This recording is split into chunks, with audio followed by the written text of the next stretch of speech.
자, 우리가 이번 영상에서는요, 이제 지난 시간에 이어서 인정이 많으신, 전쟁에 대한 특권만 허락하시는 게 아니라 사회적 약자만 배려하시는 게 아니라 또 막 정이 많으신 분이에요. 그 하나님의 성품을 우리가 좀 한번 보겠습니다. 그 하나님이 빌린 돈에 대해서 이자도 인정을 두시는 분이에요. 자, 이렇게 말하십니다. 여러분이 이웃에게 돈이나 음식이나 그 밖에 다른 물건을 빌려줄 때에는 이자를 받지 마시오. 외국인에게서는 이자를 받을 수 있으나 이스라엘 백성에게서는 이자를 받지 마시오. 그래야 여러분의 하나님 여호와께서 여러분이 하는 모든 일에 복을 주실 것이요, 여러분이 들어가 차지할 땅에서 복을 주실 것이요. 뭐 하지 말래요? 이자를 받지 말라는 거예요. 누가? 특히 이스라엘 백성에게는. 제가 옛날에 어떤 적이 있었냐면, 처음에 그 학원을 시작을 하는데요, 분점을 첫 호점을 내는 거예요.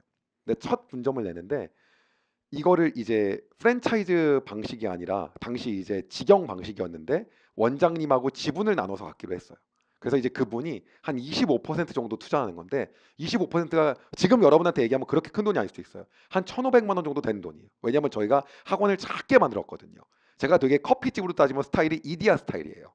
조금 더 낮추겠습니다. 메가 커피 스타일이에요. 그래서 이제 스타벅스 스타일이 아니란 얘기예요. 그래서 막 의리의리하게 만드는 그런 스타일이 아니어갖고 그 정도가 들어갔는데 1,500만 원을 내라고 이 친구가 너무 가고 싶어 나중에 냈더니 봤는데 이 친구가 1금융권, 2금융권, 3금융권에 빚이 다 있는 거예요. 어떻게 된 거냐라고 딱 물어봤더니 사실은 자기가 학자금 대출을 받았다는 거예요. 그게 한 3천만 원 있다는 거예요. 그리고 2금융권에서 뭘 했냐 했더니 이 학원을 만들려고 2금융권 대출을 받았다는 거예요.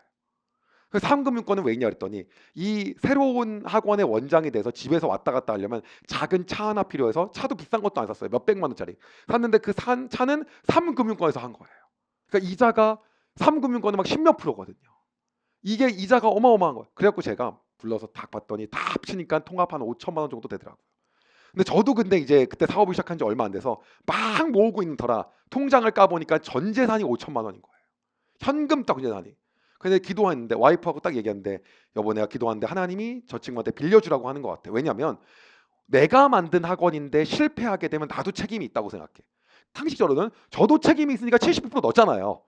근데 그거 말고도 더 큰 책임을, 그 이제 하나님은 그렇게 산술적이지 않거든요. 또요. 그래서 마음을 주시는 거예요. 그래갖고 제가 기도하고 이거를 다 빌려줘갖고 1, 2, 3은 금융권 빚을 다 갚게 했어요. 그리고 제가 뭐라고 했냐면 이자를 주지 말라고. 신명기도 안 읽었는데 그때 이자를 주지 말라고 했어요. 뭐라고 했냐면 학원에서 돈을 벌게 되면 꼭 나하고 부탁할 게 있다. 수익이 나게 되면 꼭 11조를 드리고, 그리고 생활비 일부를 떼라. 생활비는 우리가 11조 드리고 10분의 4로만 살자. 그리고 10분의 5는 나한테 갚는 거다. 그러나 그것도 몇 백만 원 이상부터 시작이다. 왜? 얼마 안 되면 그거 생활비 다 써야 되니까. 그 얘기했더니 그걸 그래서 거의 한 1년 만에 다 갚았어요. 제가 이거를 다니엘 기도회 때 간증을 했더니 돈 빌려달라고 편지가 100 100몇십. 저는 괜찮은데 정말 죄송한 게, 오륜교회 측에 너무 죄송한 게 뭐냐면 교회에 그렇게 연락이 와고 사무를 못 받다는 거예요. 이걸 저는 모르고 이게 그 뒤로 이제 제가 이자 없이 정말 한 수십 명을 빌려준 것 같아요. 근데 신명기를 안 읽고 빌려준 게 더 핵심이에요. 읽었더라면 아마 금도끼 은도끼 같은 마음이 있었을 거예요. 나도 한번 던져볼까? 금도끼 나오면 내 거라고 해야지, 이런 마음이 아마 있었을 거예요. 그런 마음 없이. 그래서 하나님 정확하게 이때 하나님은 오늘 동일하게 역사하시는 분이라는 거죠. 다음이에요. 죄인이 매맞는 벌조차 인정을 두시는 하나님이에요. 자, 뭐라고 하냐면 원래 죄인이라고 한다면 인정을 둘 필요가 없어요. 죄인은 매를 맞아야 돼요. 근데도 하나님이 어떻게 인정을 두시냐면 이렇게 말씀하세요. 죄가 있는 사람이 매맞는 벌을 받아야 하면 재판관은 그를 자기 앞에서 엎드리게 한 다음에 죄의 정도에 따라 매를 때리게 하시오. 그러나 40대 이상은 때리지 마시오. 왜냐하면 40대 이상 때리면 그가 다른 사람들 앞에서 모욕을 당하게 될 것이기 때문이요. 거기까지 신경을 쓰는 거예요. 곤장을 얼마큼 이상 맞으면 막 죽는다 이런 거 있잖아요. 하나님 거기까지 다. 왜냐하면 이게 당시 성서학자들은 어떻게 하냐면 이 정도 이상을 맞으면 불구가 될 가능성이 높았다는 거예요. 그 하나님이시라는 거죠. 자, 근데 이번에 어디까지 인정을 주시냐면 동물까지 인정을 주시는 거예요. 우리가 그 동물에 대한 개념은 있는지 잘 몰랐잖아요. 그것도 신명기에 있어요. 자, 한번 봐보세요. 25장 4절. 여러분 이 당시는요, 짐승은 짐승이에요. 제가 여러분 캄보디아 가서 놀란 건 뭐냐면 밥을 주는 걸 주변 사람들이 다 기겁하려 그래요. 아니 무슨 짐승한테 밥을 주냐는 거예요. 사람 먹을 것도 맞죠. 사람 먹을 것도 없잖아요. 그 개념이 지금 못 사는 나라에선 다 그 개념이에요. 우리나라 이렇게 바뀐 지 얼마 안 됐습니다. 그런데 어떻게 했냐면 이 시대는 근데 어떤 시대예요? 말도 안 되는 시대예요. 그런데 어떻게 하나님 얘기하면 이런 말합니다. 곡식을 밟으며 일하는 소의 입에 곡식을 먹지 못하게 하려고 망을 씌우지 마시오. 왜냐하면 곡식을 위해 일하는데 주워 먹을 수 있잖아요. 못하게 하려고 입에 망 씌우 그거 하지 말라는 거예요. 먹게 두라고 하는 거죠. 그러면서 뭐라고 하신 줄 아십니까? 이렇게 말씀하세요. 나무나 땅 위에서의 새의 둥지를 발견했는데 그 안에 새끼가 알을 품고 있는 새가 있으면 그 어미와 새끼를 함께 잡지 마시오. 새끼는 잡아도 되지만 어미는 날려보내시오. 그래야 여러분이 하는 일이 잘 되고 오래 살 수 있을 것이오. 이게 하나님 마음이에요. 그 다음은 죽은 형제의 집안조차 인정을 주시는 거예요. 당신은 어떤 문화였냐면 형제가 있는데 다 결혼을 하고 죽잖아요. 이거 창세기에도 나왔던 개념이었는데 유다의 아들들이 이거를 안 해가지고 죄받은 거였거든요. 그 넷째 유다야 야곱의. 근데 뭐냐면 당시에는 이거예요. 이제 죽잖아요. 그러면 과부가 혼자 살기 너무 힘든 거예요. 그래서 동생이 형의 아내랑 같이 살아야 되는 거예요. 근데 그거를 대부분의 동생들이 다 싫어해요. 왜 싫어하냐면 이유를 알려드릴게요. 살고 나서 자식을 낳잖아요. 그럼 그 자식은 형의 자식이 되는 거예요. 형의 이름이 주어지고 재산도 다 형의 걸로 되는 거예요. 그러니까 그거 싫어해서 그래서 룻기에서 보아스가 뭐예요? 기업 물을 자가 된 이유가 뭐냐면 실제 보아스보다 선순위가 있었어요. 이렇게 말하면 좀 그런가 선순위는요. 그럼에도 불구하고 본인이 노한 거예요. 그래서 보아스한테 온 거예요. 하나님이 그 마음을 또 보신 거라는 거예요. 그것까지 책임을 지는 거예요. 자, 한번 읽어보겠습니다. 형제가 함께 살다가 그 가운데 한 명이 아들 없이 죽게 되었을 때 그의 아내는 다른 집안 사람과 결혼할 수 없소. 죽은 사람의 형제가 그 여자를 아내로 맞아들이시오. 그것이 죽은 남편의 형제로서 지켜야 할 의무요.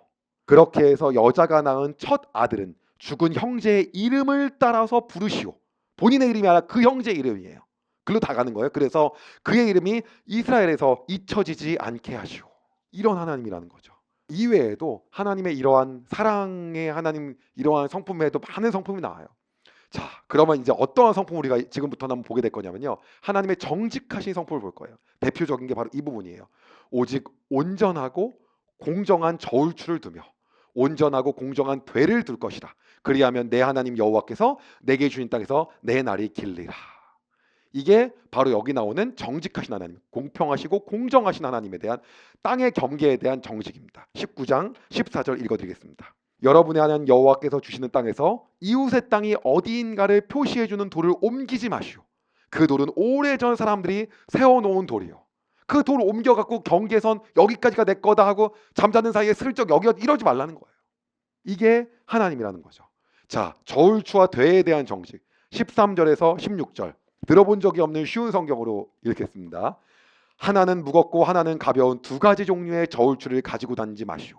하나는 크고 하나는 작은 두 가지 종류의 되를 여러분의 집에 가지고 있지 마시오.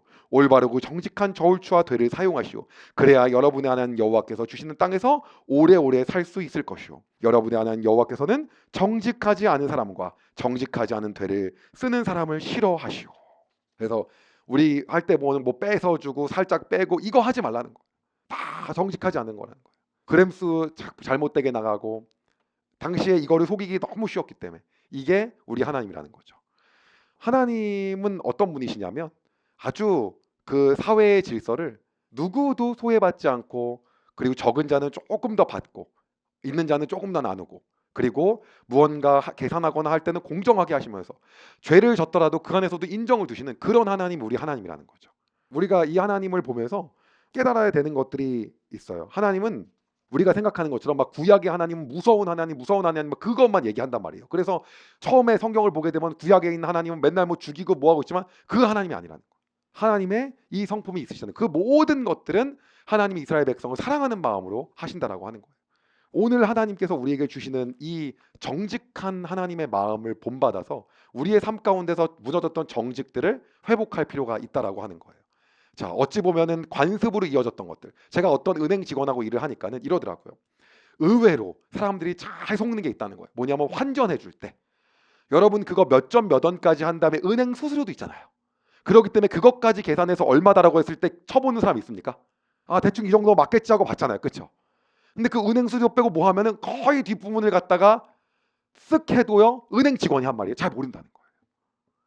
그 계산까지 안 하잖아요. 거기 사실 때 파실 때 가격이 다가 아니에요. 거기에다가 은행 수수료니 뭐니 다 더해가지고 오면은 실제 이 정도쯤 됐겠지가 다 할 수 있는 거예요. 우리의 영역에서 공정하지 않은 저울추를 사용하는 게 굉장히 많이 있다는 거죠. 이거는 이런 거, 이건 이럴 때. 제 아버지가 저한테 이러는 거예요. 저희 아버지 중고차 하셨거든요. 차가 있는데 한 22만 킬로 탄 트럭이 있다는 거예요. 그거 한 10만 킬로로만 돌려놔도 금방 팔릴 거래요. 근데 아빠가 중고차를 하면서 하나님과 약속한 게 있다는 거예요. 그게 어떤 거냐면 키로수 돌리지 않는 거예요. 근데 요즘은 키로수를 거의 못 돌려요. 왜냐하면 중간중간에 차를 한 번씩 점검을 해서 몇 킬로까지 탔다고 찍거든요. 그러니까 그거 앞으로 하면 사기니까는. 근데 예전에는 말도 안 되게 돌렸거든요. 그 전자식으로 요새는 돌리는 것도 많이 어려워졌고, 특별히 슈퍼카일수록 못 돌립니다. 이런 얘기를 왜 하죠? 어쨌든 간에. 그래서 근데 옛날 차들 같은 경우에 뭐 거의 말도 안 되는, 그냥 빼서 돌리는 게 어려운 일이 아니었다. 그래서 아버지가 그러는 거예요. 한 번도 중고차 하면서 그걸 안 돌리기로 했다는 거. 그리고 제가 그래요. 아빠, 그래서 잘 될 거야. 오늘 우리의 삶의 영역에서 관례처럼 이루어지지만 우리 안에 회복되어야 될 정직이 있다고 한다면 하나님 앞에 내려놓고 나아가는 시간 되길 소망합니다. 제가 기도하겠습니다. 하나님께서는 정직하시고 공정하신 하나님이셔서 우리의 삶에서도 그러한 기준으로 살기를 원하심에도 불구하고 우리는 이것이 관례다, 이것이 늘 해왔던 것이다, 그리고 이것이 우리의 삶에 늘 있었던 것이라고 이야기하며 그것을 무시하며 살아갈 때가 많이 있습니다. 하나님, 오늘 우리가 회개하며 하나님께 용서를 구하며 나아갑니다. 우리 안에 그러한 부분이 있다고 한다면 하나님, 이 시간 하나님 앞에 무릎 꿇고 자복하오니 주님 용서하여 주시고 우리 안에 하나님의 정직을 회복시켜 주시옵소서. 그리하여 우리의 삶의 모든 영역에 하나님이 바라보시는 관점의 정직함으로 살아갈 수 있도록 주님 인도하여 주시옵소서. 우리를 그렇게 이끄시고 날마다 새롭게 하시며 그 마음을 갖고 살게 하실 하나님을 찬양하며 예수 그리스도의 이름으로 기도드립니다. 아멘. 여러분, 영상 도움이 되셨다면 구독과 좋아요, 알림 설정까지 꼭 부탁드립니다.